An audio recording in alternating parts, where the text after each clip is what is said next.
Can you introduce yourself for people who don't know who you are?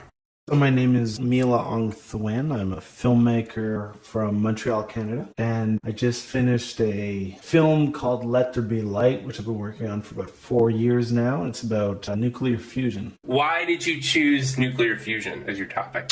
I mean, we normally don't do science-y kind of films. Mostly it's like social issues, kind of personal stories or political kind of films. But I like science, and I really got interested in fusion when I found out, well, how hard the problem was that they were trying to tackle, but also how long people have been working on it, and basically what the payoff is, which is solving the world's energy crisis, or at least reducing it. So when I saw the combination of those things, I was like, wow, this is amazing, and people don't really know about it. I thought it was going to be easy.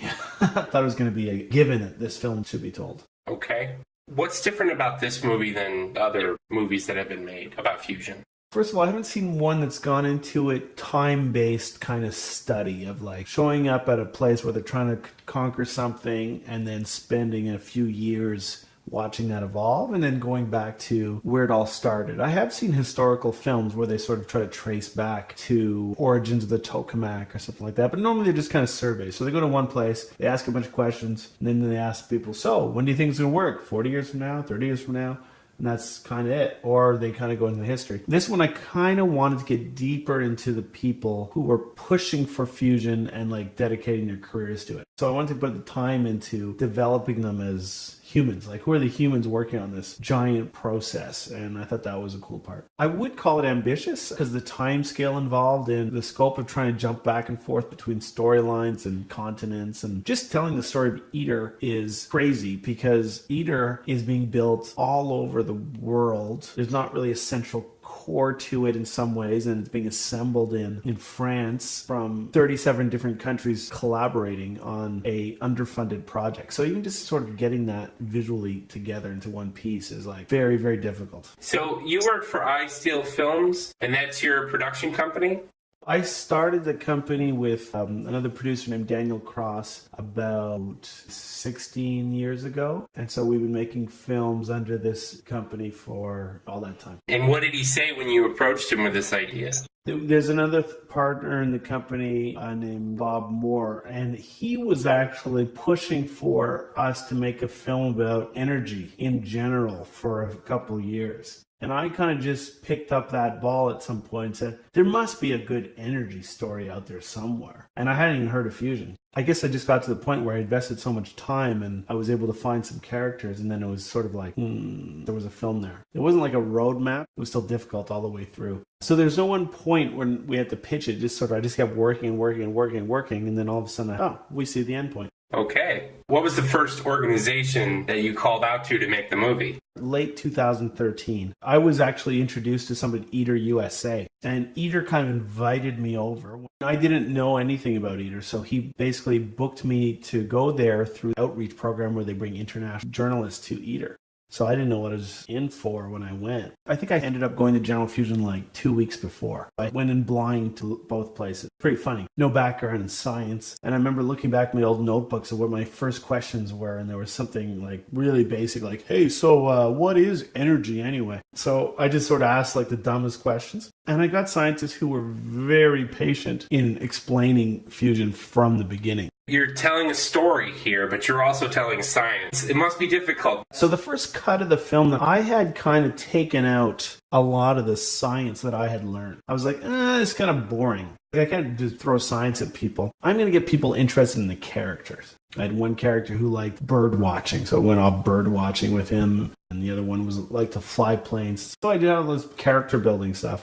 And then I realized people didn't care about their side projects if they didn't care why fusion was cool. So I had to kind of go back to the drawing board and then realize I got to make fusion look interesting in the first few minutes of this movie. Otherwise, nobody's going to be hooked. It's kind of the process I went through when I first learned about fusion. You have to be like impressed that they're building a star on Earth. It's going to be 10 times hotter than the sun and all these cool things. You got to lay that all out in a specific order. If you don't do it in the right order, it's confusing and a bit boring. If you do it in the right kind of sequence, then people are like, oh, wow, that's cool. And that's together. And they're like, okay, who's doing this? And then you can start with the characters.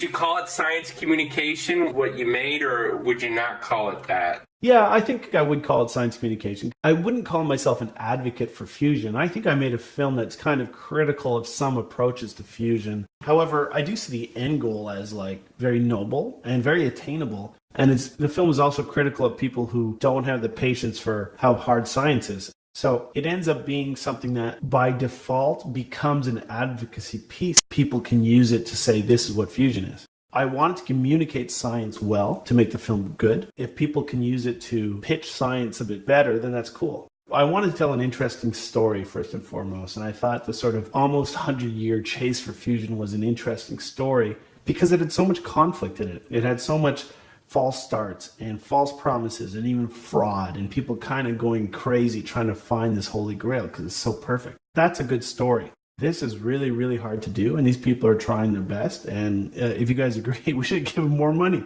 I like that. You said that the first note in your notebook was, what is energy? So when you came in, you knew nothing about fusion. I kind of knew what basic principles of fusion. I knew what fission was, and then I knew that fusion was something that was even better, and it was almost unattainable. So that's what my background since I was a kid was, oh, this is a pie in the sky thing. I didn't think people were trying to crack it in a legitimate way. And now you would say that you have a pretty good understanding of it. You've been looking at this for 4 years. Yeah, I can sort of discuss plasma disruptions with people, and I can enjoy those conversations. And in a sort of popular science kind of way, I can get super jazzed about that kind of stuff. There was some content that wasn't in the movie. For example, Tri-Alpha Energy is a company about the same size as General Fusion, that's about the same point financially, organizationally, technically. Did you reach out to them? Well, there's a bunch of people that I could have had in the movie. It seemed like as I would go on, I would find more and more, and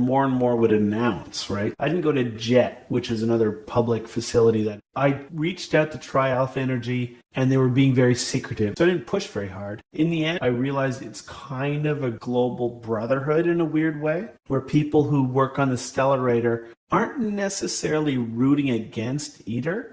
They're like, what can we also learn from ITER and the Stellarator and at General Fusion and combine all that information into making the machine that works properly. And I found that very few people were dogmatic about their own machines. So they're like, listen, whatever information we can gain, that's cool. So General Fusion was like that. And Lockheed Martin didn't even want to write me back. Obviously, way more proprietary. I wasn't really that keen on just getting an interview unless they would actually give me some kind of access. You went to ITER a couple of times. I would go over maybe 10 times in the last 3 years. I'd spend maybe a week. Somebody would flag me that something interesting was going to happen. So we've been to Japan, we've been to Russia, we've been to Barcelona. We were on like the boats that were shipping pieces back and forth. Probably one of the most fun things is just to go on a barge in the Mediterranean, slowly transporting giant magnets. So yeah, we kind of been all over, but we'd always sort of check in, say, so what's up now at ITER? And the answer would be, well, we built another inch. You went to Japan? That wasn't in the movie. We were filming just a lot of people kind of figuring out how to build stuff. But in the end, it didn't build on the overall narrative of the story. So it was like, there's only so much you can look at. People looking at machines and saying, I wonder if this gyrotron is going to work. So you have to be very selective. We had a scene where we were in ITER Japan and we talked to Koji Takahiro, and he's building gyrotrons with Mark, and it just sort of slowed the film down. So unfortunately we had to cut some of the scenes. That's the art of making a documentary. You film hundreds of hours and then you end up having to kill some of your favorite scenes to make the audience want to tag along. Any funny stories that you want to share from all that filming? To me, one of the funniest things was how open that ITER was with letting us into the process. To be honest, I didn't know whether I should keep filming there. When I first showed up, I did a full day of very technical lectures on it. It was the dullest stuff I've ever seen. And we sat through it and we're like, we can't make a film here. And then finally at the end, Mark Henderson came in and gave a very good speech, which was kind of the thesis of our film. And on day 2, I said, so what else is going on here? And then the head of communication said, well, we're doing this meeting where all the heads of the technical departments around the world are just chatting about the machine. And basically they have this big fight that is still in the film. They're just like accusing each other of being 10 years late and not having a plan and bad management and all this stuff. And I'm like, wow, this is day 2 and they're just letting me film this. Nobody seemed to care that this crew was filming what I sort of thought was a catastrophic meltdown. I couldn't understand most of what they were fighting about. Maybe that's what they were counting on. It was like over my head, but you could tell just by their back and forth. It was like, so you're 10 years late. You're billions of dollars. Or what's the plan? And then the guy would say, I can't tell you. I don't know yet. It was pretty clear. And to them, it was just sort of everyday business. It was like, oh, there's a film crew filming us having this fight. To me, it was hilarious. They're past the point of being secretive. They've done that for too long. And now they're just like, any press is good press. Cool. Do you have any opinions on fusion itself? You probably want to stay out of it because you're the film director and you want people to watch the film and form their own opinions. Do you feel like one effort might be better suited than another effort? I think Eric Lerner kind of sums it up best. Eric Lerner runs something called Focus Fusion, which is a very small funding-based plasma focus machine. And on the surface, it doesn't look like much. He makes the best point, I think, throughout the movie, that if one machine starts to have success, the funding just starts to cascade towards that one machine, and it becomes harder to have diversity. We need to do broad-based funding, and we need to try different machines. And that seems totally logical to me. And it's just that because it's so hard to get results. It's not like you can fund something for a summertime and then see. We'll fund this for 10 years and then we'll see. So I understand it. But I think that fusion has such a payoff overall that we're silly not to invest more money in this, especially considering how much money we put into like advertising, defense contracts, with the World Cup of soccer. We're talking about orders of magnitude more. And Michel Leber's at the end is like, it's one smallish bridge. He talks about this bridge in Vancouver. It's a small bridge a year to fund fusion. And I don't care who's technically the most advanced right now. I just think that humans are very short-sighted for not gambling a little bit on this. I mean, we gamble on everything. Why not gamble a little bit on fusion? The payoff is just so astronomically high. It's unbelievable. I think the general public just doesn't see it yet. They don't know if we're close. They don't know what scientists do and why it takes so long. They see things like iPhones like get better and better every year. Like the cameraman, co-director on the film, he just kept asking, he's like, why don't we just ask Google to build us a fusion reactor? They've got all this money, and well, science doesn't actually work that way. It's very different. They're talking about technology. This is experimental science. You want to promote the film, right? So how would people go and see it? Right now we have a website at fusion.film, and we're on Facebook and Twitter. So people can come and you sign up for a newsletter or what. What we're doing now is I'm actually getting tons of interest from fusion labs around the world and tech labs to have private screenings of the film. And I'm taking it to general festivals and trying to do theatrical screenings, and we're going to have a TV, iTunes soon enough. But the fusion labs are the most interested immediately. So I'm trying to like spread it out to the different scientists who care, because they do care. And then hopefully they will become ambassadors, not for the film necessarily, but using the film as a kind of tool to get the idea of fusion out there. The listeners of your podcast are probably in some way affiliated with some kind of fusion institution, I would guess. They want to see the film. We're doing it just to cover our expenses, basically. And then we reinvest any of the money we make into the outreach campaign of the film.